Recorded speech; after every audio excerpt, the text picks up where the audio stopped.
Good morning and welcome to this very special session when we are welcoming a dear brother of our monastic organization, Swami Tyagananda. Swami Tyagananda is a senior monk of Ramakrishna order. He joined this holy order in 1976, had spiritual initiation from revered Swami Bireshwaranandji Maharaj. After completion of his Brahmacharya training period, in 82 he had the Brahmacharya initiation also from his guru, and then monastic vows from revered Swami Gambhiranandji Maharaj in 1986. Before coming to this country, he served 4 metropolitan cities of India: Bombay, Delhi, Calcutta and Madras. And then he was brought here in 1998 to another major city of the world and America, Boston. And there he is doing wonderful job, not only conducting all the services at the center, but also as the Hindu chaplain at Harvard and MIT. Because of his high qualities of head and heart, he is very loved and invited everywhere. As I know personally, he is a wonderful speaker and a prolific writer. His articles have been published in the most important Vedanta as well as other religious magazines, and also he has authored very important books on the Vedanta and Ramakrishna Vivekananda literature. So Swami Tyagananda is visiting this center after the center was accepted as a branch of Ramakrishna Mission for the second time, 10 years after that he visited first time. That is, I saw from our chronicles that he came in 2006 in the month of November, and we are so happy to have him once again with us, Swami Tyagananda Maharaj, who will be giving a talk on Do You Remember? That is the topic, and we are eagerly waiting to listen to this topic, Do You Remember? Swami Tyagananda.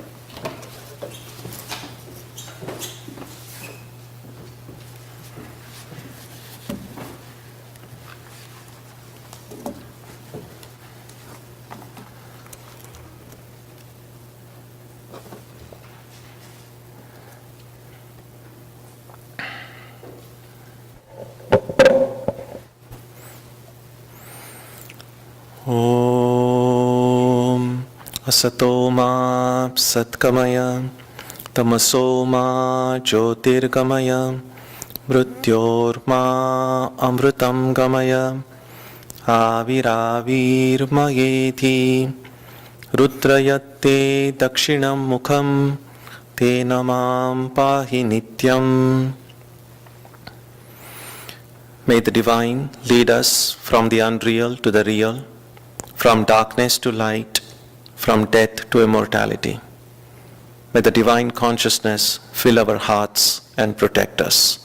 Peace, peace, peace. Thank you for that great introduction. I'm very happy to be here, and very happy to see and share a few thoughts with you this morning. The topic today, do you remember, is actually, there's a question mark at the end. And this was a question that one of the senior monks of our order, who was a disciple of Swami Vivekananda, he used to ask. I haven't met him. He passed away in early 60s. But I heard about him from other Swamis who had met him personally.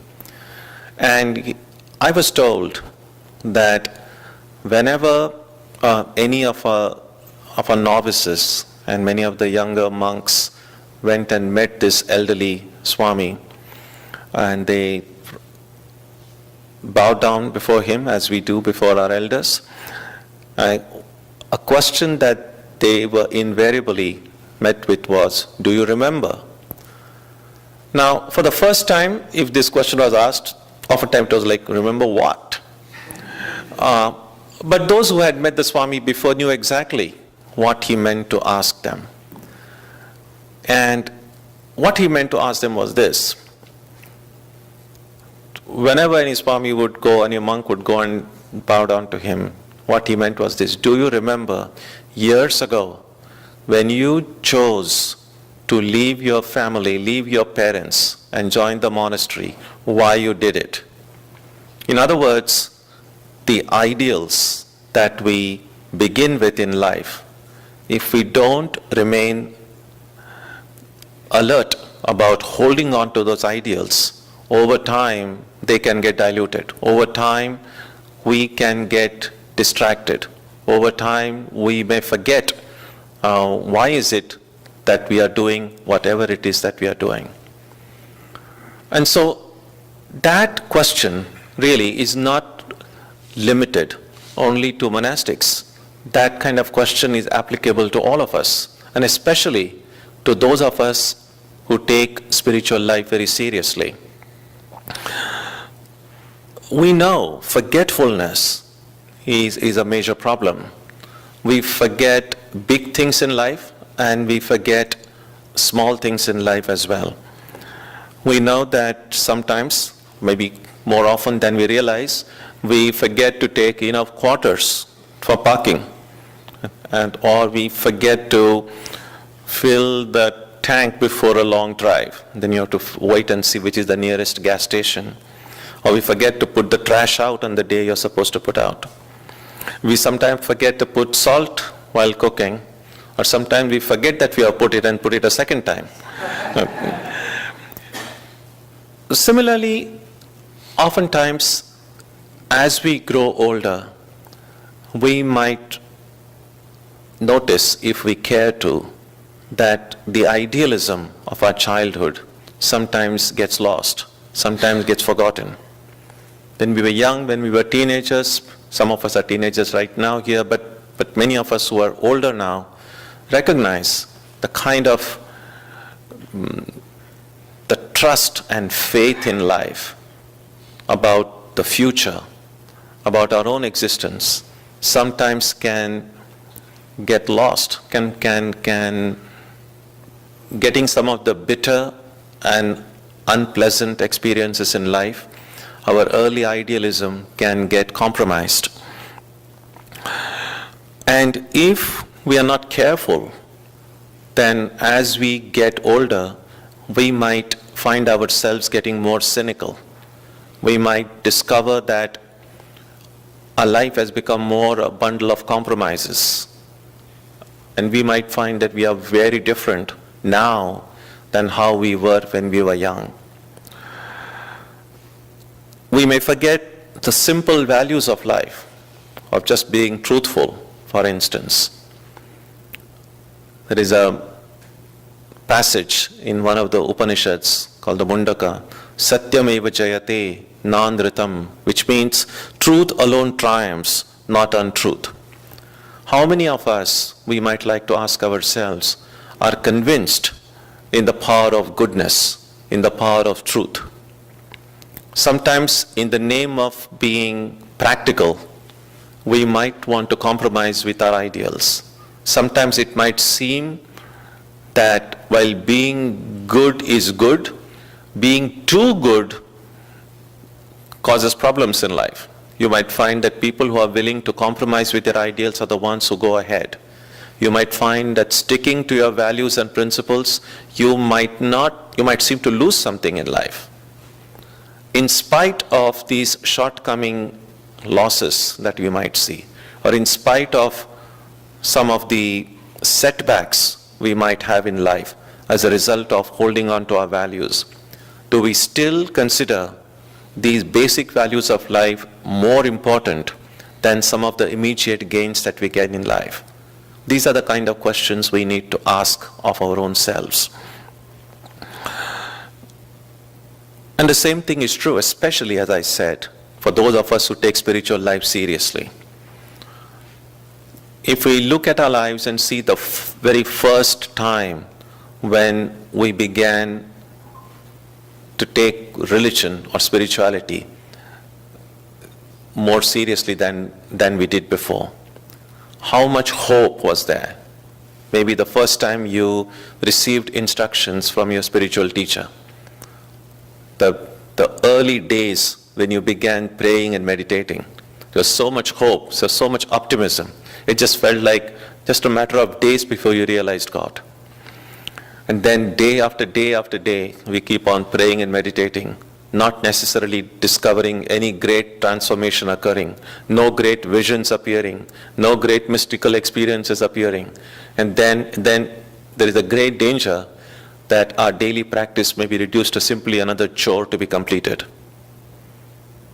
It's a little bit like this. When we begin to meditate and we have a watch before us and say, I'm going to meditate for the next 10 minutes, and then I've got these X, Y number of things to do after that.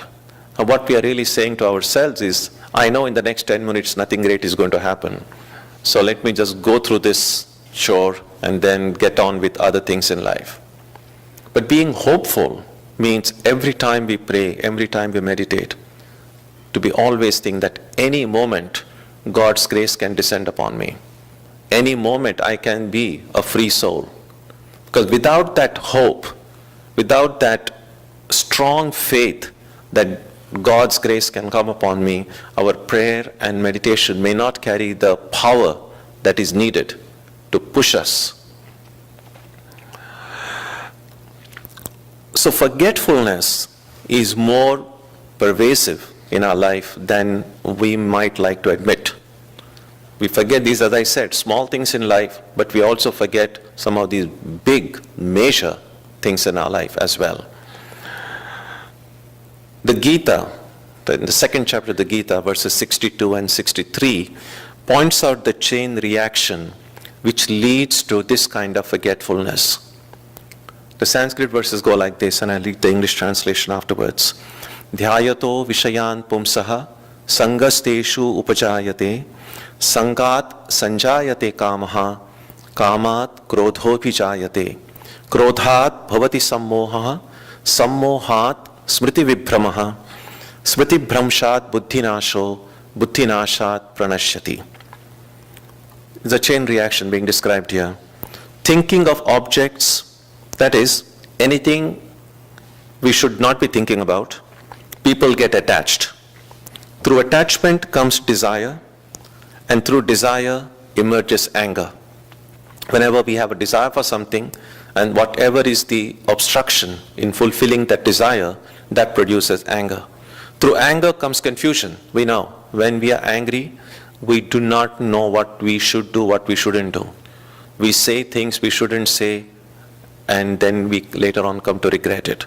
So through anger comes confusion, and through confusion comes the loss of memory. That's what I want to focus on today.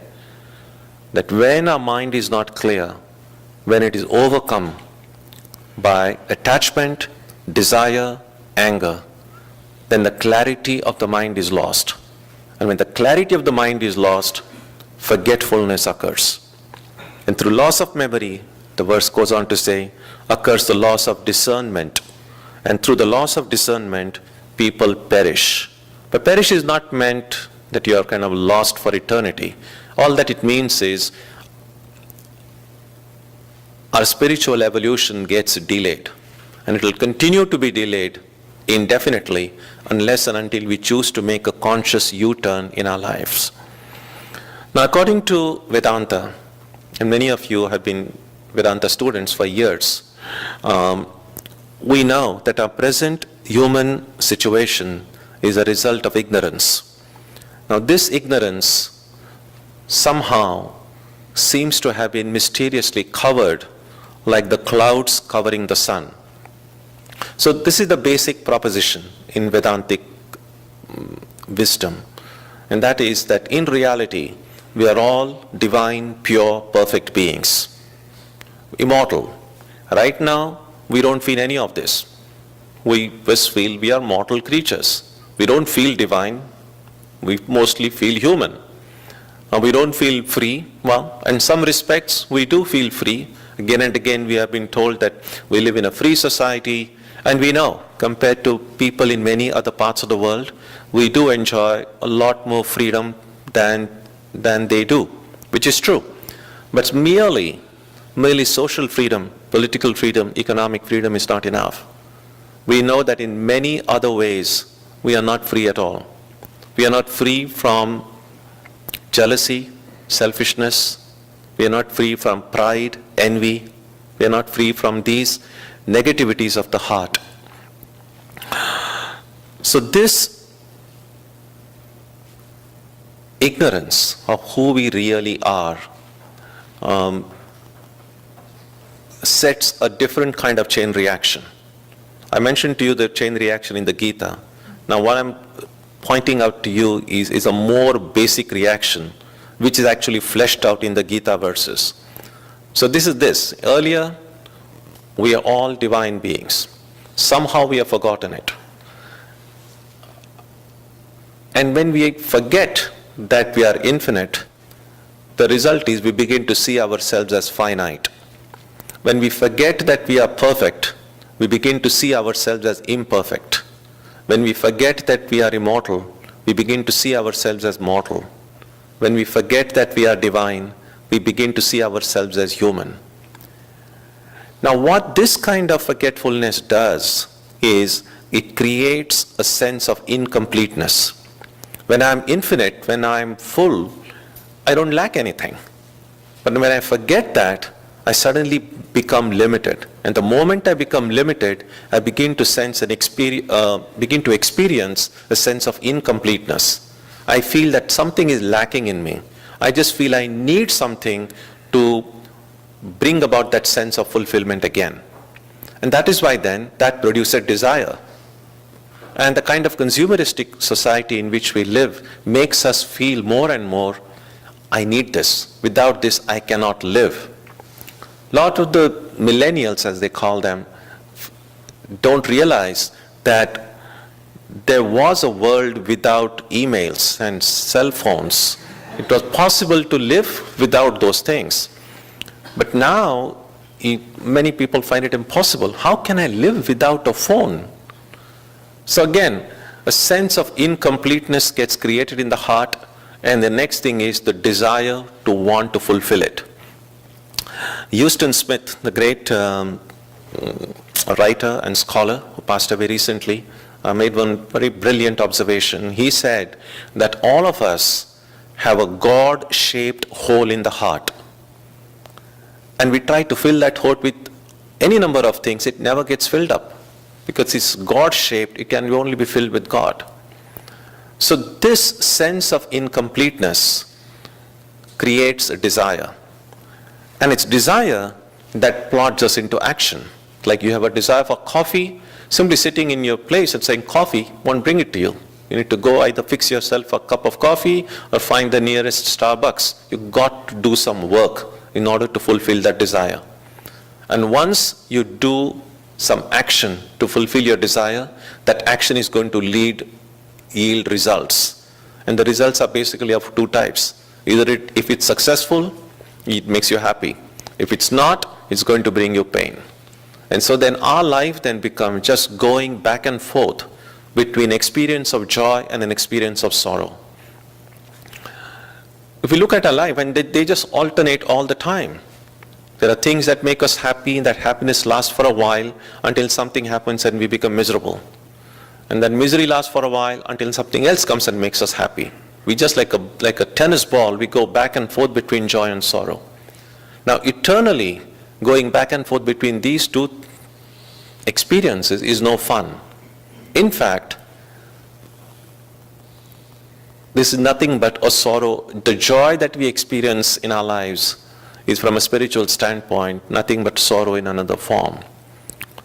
In the Gita we find there's this great verse in which Krishna says, Anityam asukham lokam imam prapya bhajasva mam, which means, having come to this temporary, joyless world, remember your spiritual ideal. Take the name of the Lord, as we saw in the opening prayer.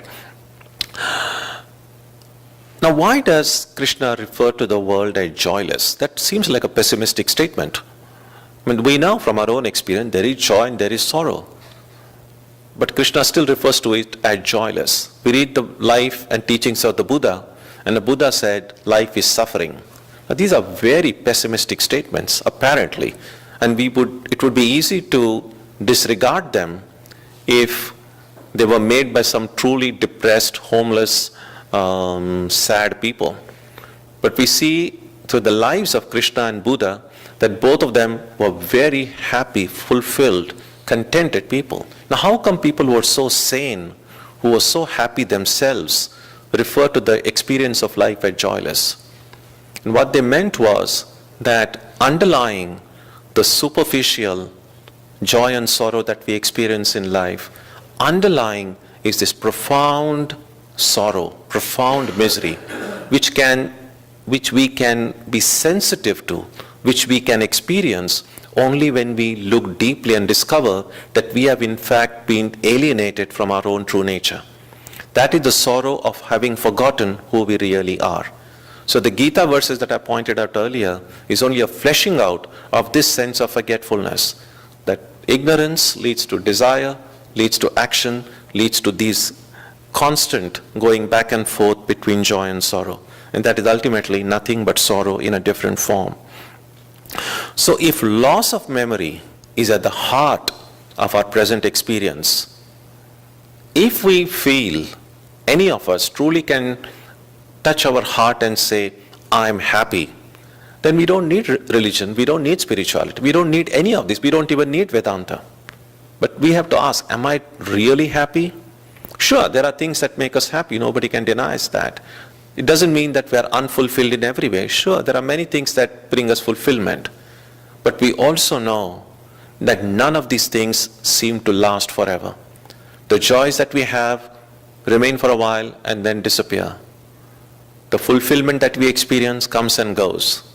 What we want is a fulfillment, a joy that will never go away, that will always be with us. And none of us are in a position today to say that I'm completely fulfilled. Can any of us say, I don't expect anything, I don't want anything? We say, no, I really want many things in life.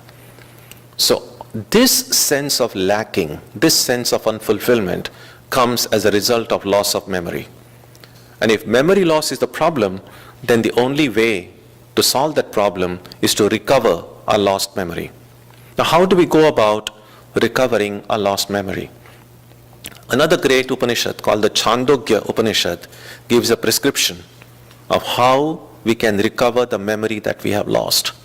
In Sanskrit it goes like this: Ahara shuddhau sattva shuddhihi, sattva shuddhau dhruva smritihi, smriti lambhe sarva granthinam vipramokshaha. which means when the food is pure, the mind becomes pure. When the mind is pure, the memory becomes strong.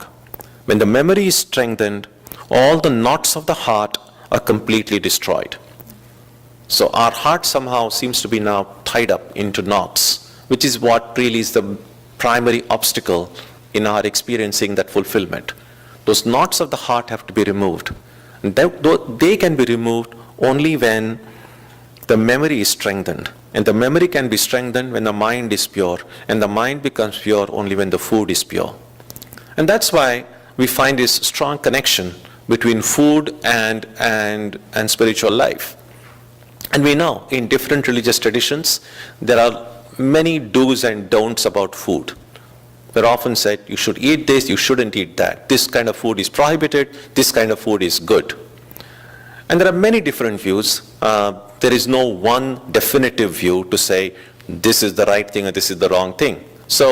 But we know that there is a connection between food and spiritual life. Now I would just present you only two views, although there are many more, about what some of the thinkers have said about food. Now, among the Vedantic thinkers, two great names that come one is called Ramanuja, who was a propounder of a philosophy which gets called as Vishishtadvaita, that is, qualified non-dualism.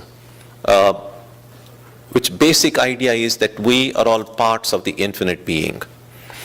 And another great philosopher was Shankaracharya, and he is seen as the preeminent thinker and saint who propounded the idea of non-dualism, that in reality, the reality in my own heart and the reality behind the entire universe, they are not too different, that they are one and the same.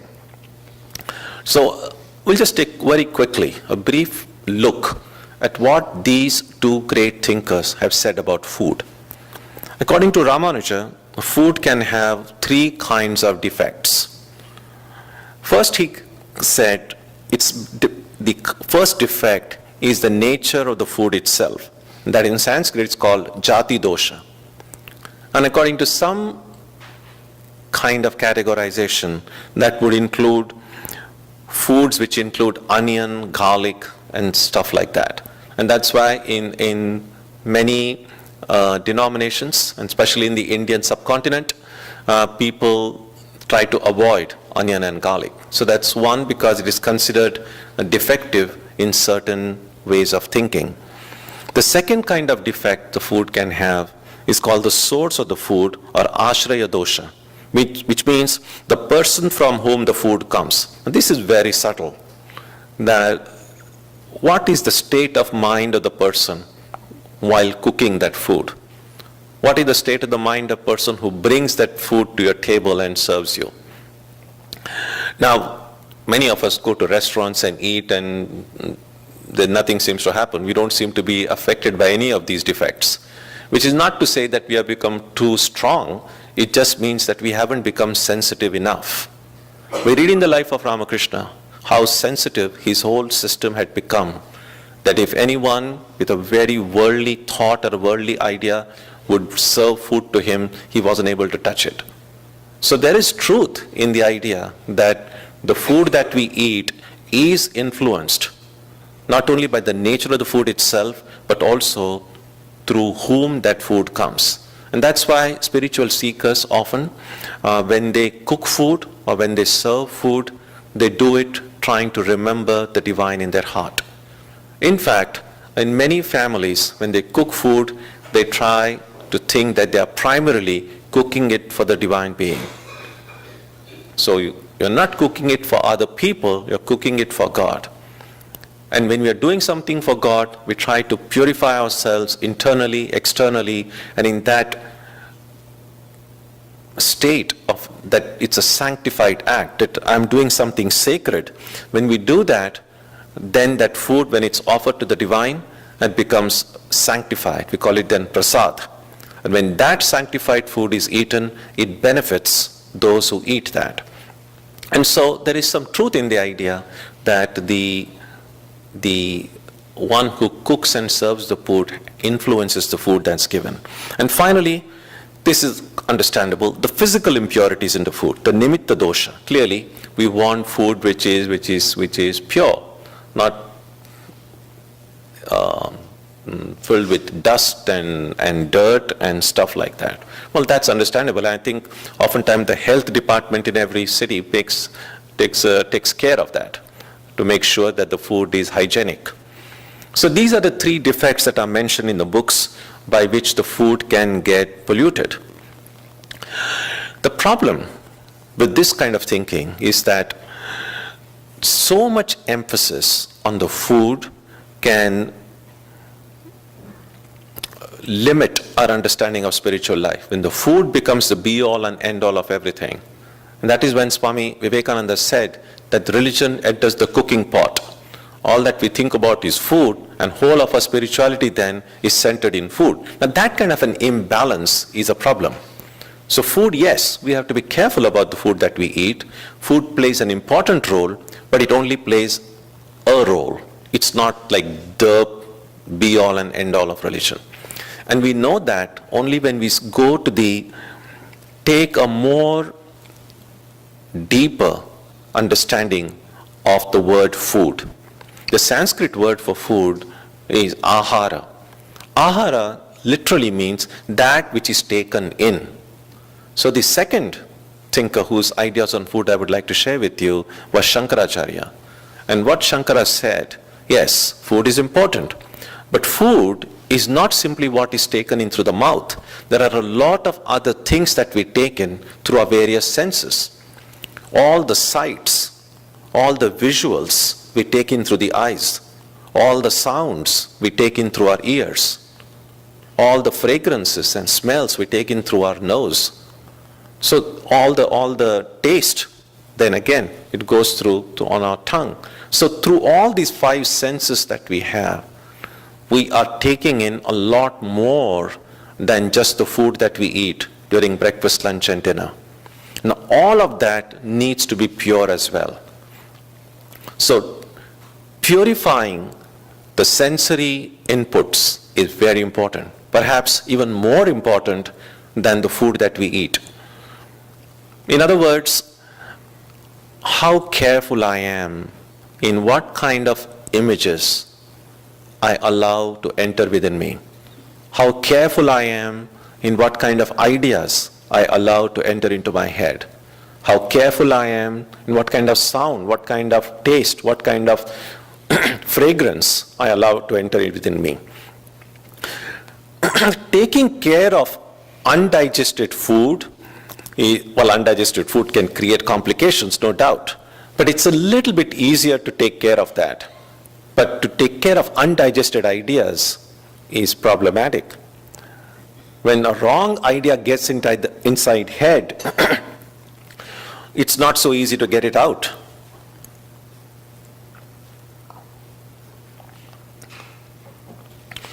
So what do we do about these things? As they say that if we find ourselves in a hole, the first thing to do is to stop digging. So I have to be careful. Now, the wrong, the negative, the weakening stuff that's already gone into my being, I need to take care of that eventually. But right now, the first thing I need to do is to make sure that going forward, I don't allow any of these self-destructive stuff to enter within me. So which means I have to be careful about what kind of television programs I see, what kind of movies I see, what kind of books I read, what kind of friends I have, what kind of music I listen to. Because don't think it's simply, oh, I just enjoy it, I just pass time and then I can forget about it. No. Through any and every one of these things are entering within me. And if they are not good for me, and this is especially for spiritual seekers, if it is something that's going to make me forget my spiritual ideal, then it's going to be a problem, because it's not easy to get this kind of stuff outside. And so that's the thing that we have to be very careful about. So both of these explanations about food are important. So I'm not belittling the explanation of food as the food that we eat during breakfast, lunch, and dinner. We have to be careful with that as well. But we also have to be careful about these other things that we take in through other channels.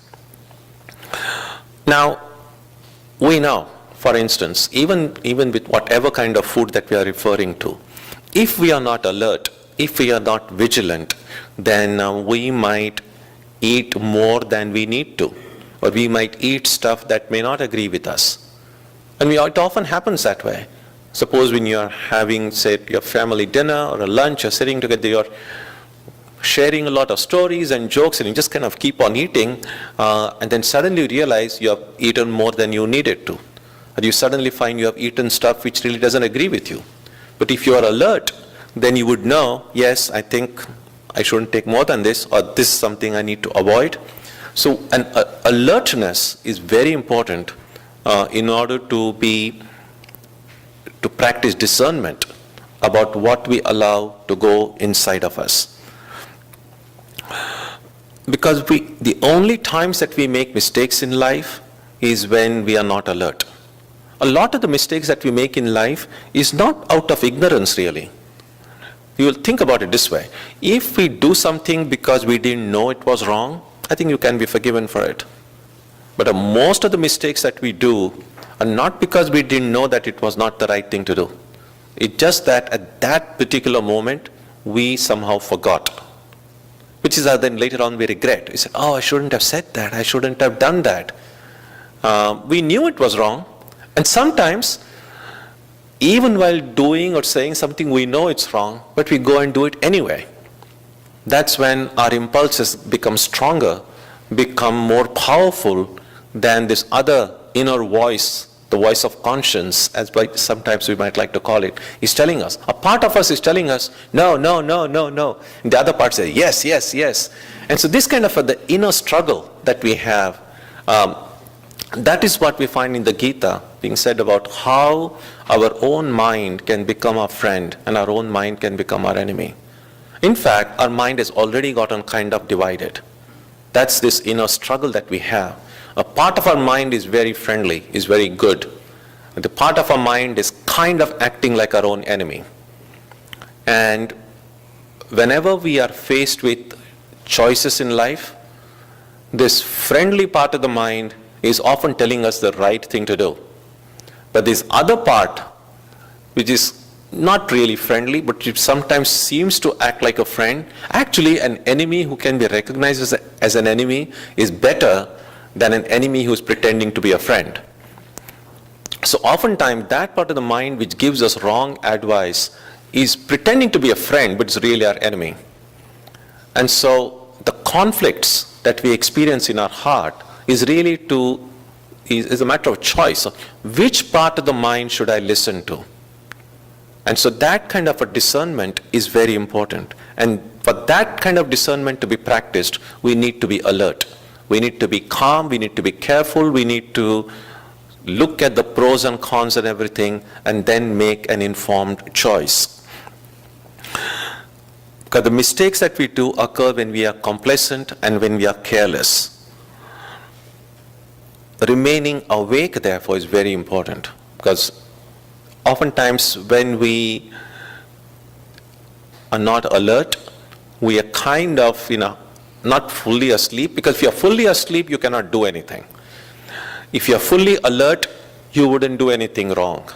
We are somewhere in the middle, kind of half drowsy, half awake. When we have enough alertness to do things, but not enough alertness to know what is right and what is wrong. That is the time when we do a lot of things that we begin to regret later. So how then do we practice remaining alert in life? What are the kind of things we need to do so that we don't make mistakes in life?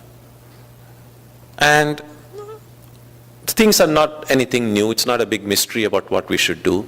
Many spiritual seekers have discovered that a daily practice of prayer, worship, japa, meditation, trying to convert every work into worship,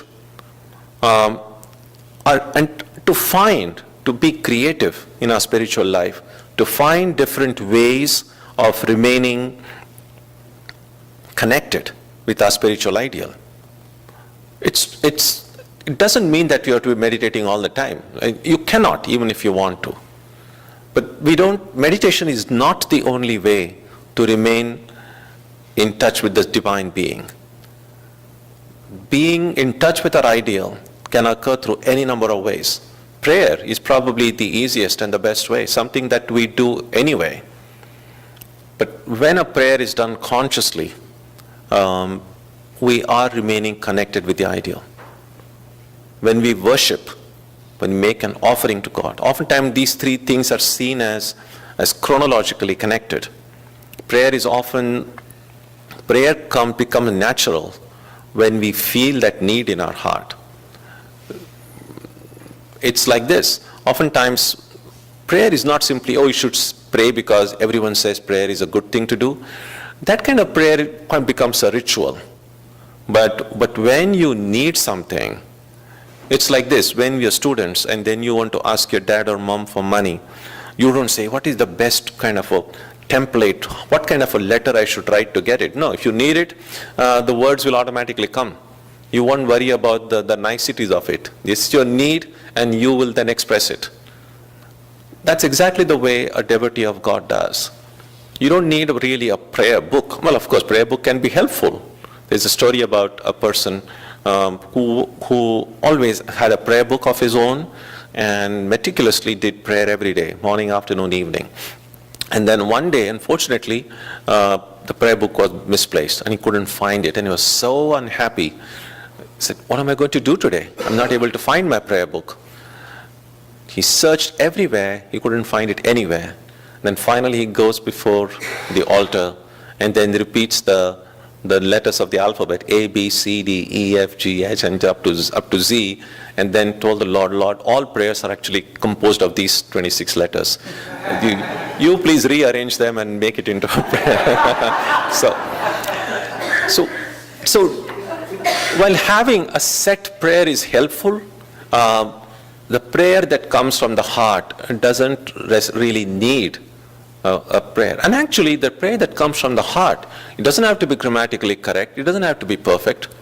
Sri Ramakrishna says that when a baby calls out to her mother or father, the baby may not be able to articulate it best, but a mom or dad exactly knows what the baby wants, and mom and dad will come and pick up the baby. We are all children of God. We don't need some super finely chiseled prayers to be given. Although they are helpful, as I said, I'm not discounting them.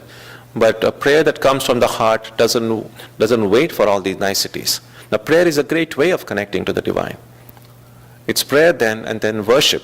When our prayers are fulfilled, we automatically feel that sense of gratitude and then the sense of offering. And worship is nothing but offering to the divine.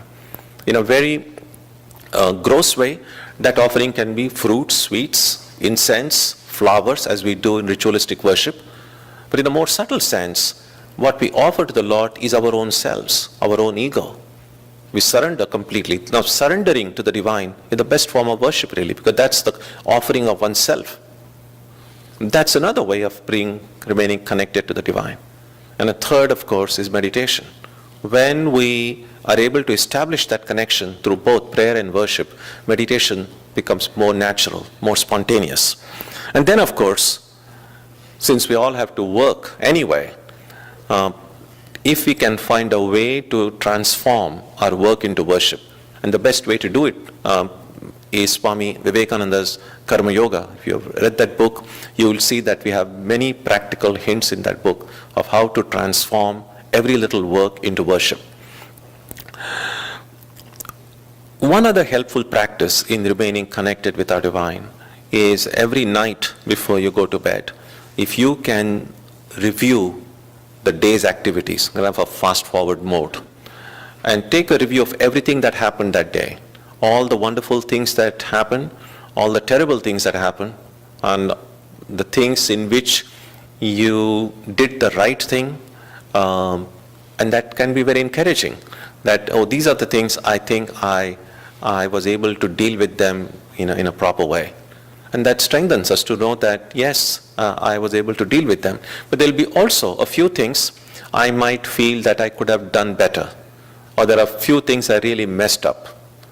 And so, but it's good to acknowledge what I didn't do correctly, what the things I shouldn't have said, shouldn't have done, shouldn't have thought about, and then recognize the mistake, admit the mistake to yourself. You don't no need to put it on your Facebook or anything, but just admit it to yourself. And at least, I mean, that's the very least we can do. Can we be honest at least with ourselves? And sometimes people find it difficult to be honest even to themselves. So we can be brutally honest with ourselves. Because if we are not able to admit to even our own selves who we are, then there is no hope for us. So deep down, every one of us knows where we stand. And we have to be just honest. Yeah, these are my weaknesses, these are my setbacks. And then make a firm resolve that next day I'll be extra careful to see that I don't make the same mistakes again. And then, just like a little baby would fall asleep in a mother's lap, put your head in the arms of the divine, or in the lap of the divine, and go to sleep. Next morning, before you begin your day's activity again pray, seek divine guidance and strength so that you are able to carry out your duties and responsibilities well, and then march through life. And that's how, day after day after day, it's hard work. I mean, we all want miracles in life, and miracles can occur, of course. But if you only depend on miracles, then we might miss out on this really hard struggle of life. Swami Brahmananda was once asked what spiritual life is, and he said in simple 3 words, struggle, struggle, struggle. We don't have to be afraid of struggle. Spiritual life is for the courageous, for the brave. And so day after day after day, if we keep on trying to be better human beings, better spiritual seekers, no need to compare ourselves with other people. Just compare yourself with yourself. How do I do that? Just find out what you are now and what you were 5 years ago. Do you think you are a better human being now than what you were earlier? And if you find you are better, well, you're already making progress. No need to compare yourself with your neighbor, but just compare yourself with yourself. And I think that's a more healthy and positive way to go ahead. And periodically, it's good to take a longer look at our own lives and take a stock about where we are and what we need to do going forward. And that day could be your birthday, or maybe a New Year day, or find any day that's memorable to you. And then just take a pause and look at your own life. So as far back as you can think from your childhood, for instance. Just fine. You see, we are so good at judging other people. We're not so good at judging our own selves. So either we tend to underestimate ourselves or overestimate ourselves. So there is the story about a person who was had a psychological tests done, and then finally his therapist called him and said, I have good news for you. You are not suffering from inferiority complex. You are inferior. So it's good. It's good for us to know where we are. Because only if I know where I am, there is some hope, some chance that I might be able to progress. And so being honest with ourselves is very important. And therefore, periodically, even if it's once a year, to just look at our own lives and see how far and where we have come.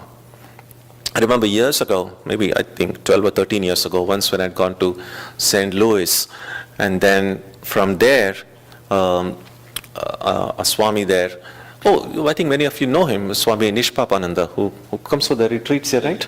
Yes, so Swami Nishpapananda was driving me to Kansas City, Missouri. And so both of us were having an animated discussion because it's a pretty long drive. And so we were discussing a lot of things. Now, for me, it was the first time I was going there, so I was just enjoying the whole landscape everywhere. After a while, Swami said, it looks unfamiliar where we're going. And, well, it didn't make any difference to me because I was new anyway. After about 15 or 20 minutes, he said, I don't ever remember having gone on this street before. And then after some time, he really became very, very concerned. And we pulled in at the gas station.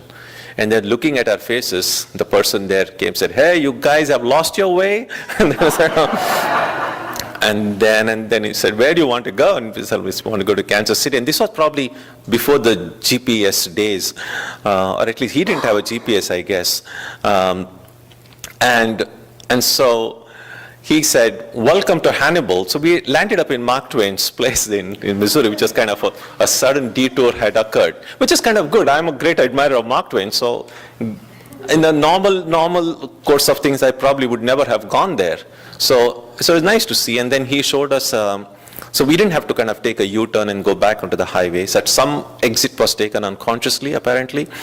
So he showed us a kind of a country way to, again, go back, which was nice. So we got to see the part of the state where we may not have gone. We were taking the highway.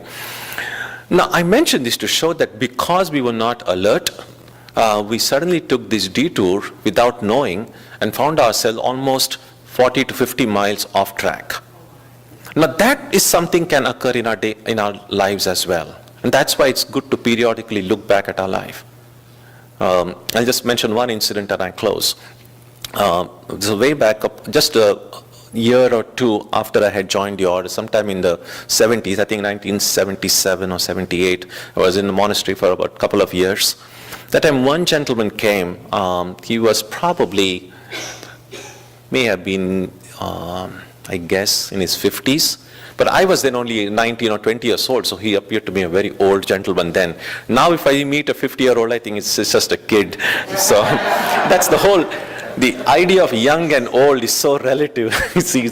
So anyway, this gentleman was about 50, and then he came, and I was just a novice then, but I was alone in the office then. Some of the other older monks had gone out for some work. And so this gentleman comes, he just sits in the chair in front and starts crying, profusely crying. And I was confused. I didn't know what the problem was. So I just kept quiet. And then after about 5 or 10 minutes, I said, "What happened? What's wrong?"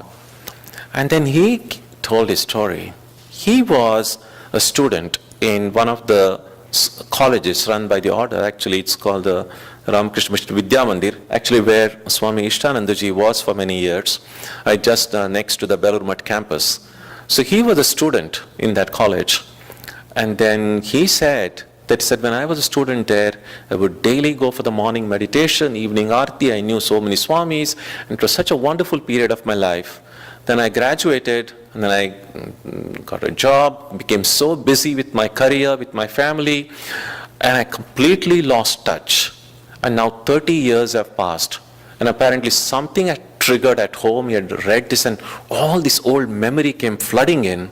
And then he realized, what did I do? Something that was so meaningful to me. And now 30 years is not a small period. 30 years had gone by, and he had not, and so he was just kind of, and then I had to, I tried to pacify him, and I said, everything happens in time, probably this kind of experience was necessary and so on, but this thing can happen to any of us. And that's why being alert is so important, because a time once gone never comes back. We don't want that we look back at our life and just become a bunch of regrets, just a bunch of these are the things I should have done and I didn't do it. Now the time that is gone, but the least I can do is whatever things I feel I should have done or I missed out on and which are worth doing, which are helpful to me as a spiritual seeker, I need to make a firm resolve this very moment. There is not a moment to lose. Because, how do we know? None of us really knows whether we are going to live for the next 5 minutes or 5 years or 50 years. We don't know. And therefore sometimes it's actually, and this is one final thing, it's actually a very helpful practice to, and if you look at it in a positive way, to begin every day thinking that this could be the last day of your life. One day we are going to be right. We only hope it's not too soon. But think about it this way. how do I want the last day of my life to be? Do I want that on the last day of my life I be nasty to people, I fight with them, I quarrel with them, I like da-da-da-da-da? We don't want any of that. We want to go away peacefully, making peace with everyone. With just joy in the heart, with blessings for everyone, no hatred, no anger, no enmity, no jealousy. That's how many of us would like to go. And we don't know when we are going to go. So it really makes sense to go about the day activity thinking that this could be the last day of my life, and just live that day as if it were the last day. You will find your life will change. The way you look at yourself, the way you look at the people around you, the way you look at the work that you do, the way you treat animals, the way you treat the environment, everything will change. Life can become heaven right now. As it is said, the mind is its own place. I think it's Milton's Paradise Lost. Mind is its own place. It can make a heaven out of hell and hell out of heaven. If our mind is okay, if our mind is clear, if we are not forgetful, if we remember the goal of our life, if we remember the ideals that we stand for, if we remember the values that are important to us, this itself can be heaven. We don't have to die in order to be in heaven. We can be in heaven right now. And all that we need is to always remember. And therefore, if we can make this a part of our spiritual practice, ask ourselves as often as we can the question, instead of saying, do you remember? We can ask ourselves, do I remember the things that I need to remember? Om Jananim Saratam Devim Ramakrishnam Jagadgurum Padapadme Tayo Shritva Pranamami Muhurmuhu. We bow down to Sri Ramakrishna and Holy Mother.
I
arise, to awake, to press on through common me. Give us love, give us light, by your power, Lord, give us might. Down through the ages, all saints and sages, shine with your light divine. Throughout the land you reach out your hand, that none should be left behind. May we learn how to give, how to love, oh Lord, how to live, without fear, without greed, and our hearts above our days. Between the banks of pleasure and pain life flows, the current sweeps us to and fro. Through all the good times and amidst the lows, a witness unaffected, observe the show.